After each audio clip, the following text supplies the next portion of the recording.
In Japan, Lowell found himself among a very uncongenial expatriate community. They were all educated men with strong aesthetic and appreciative of Japanese culture. They were men who found within the rituals of the tea ceremony an antidote to the banality of Boston. They rented houses outside the designated areas for foreigners. While they did not go native, they did at least live an a la carte cultural existence, picking and choosing the elements of Japanese culture to add to their Western lifestyle. Lowell did not, like his friend Bigelow, become a Buddhist. He did not, like Charles Longfellow, get tattooed.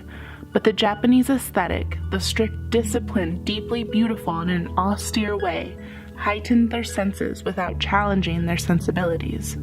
Lowell used his years in Asia to gain confidence in his own aesthetic and values. He was establishing an intellectual and even spiritual home for himself outside his own culture. But by 1893, Lowell left Japan permanently. His interest in Asia was waning, and he turned to his earlier preoccupations with astronomy, the solar system, and the world of mathematics. Most importantly, he was taken with reports about Mars, made by the Italian astronomer Schiaparelli, and he knew that in 1894 Mars would orbit the closest to Earth it would ever be in his lifetime. He wanted to take advantage of this occurrence. He wanted to find the ideal location for which to set up a telescope.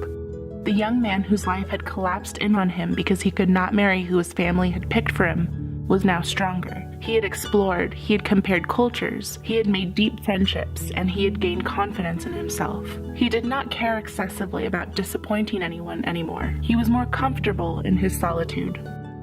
Over the next decade and a half, he traveled between Flagstaff and Boston, in much the same way he had traveled between Japan and Boston. Although Percival would not get to witness the orbit of Mars from his own telescope, Lowell Observatory would go on to become the home of Pluto, discover the expanding nature of the universe, and contribute to astronomy research to this day.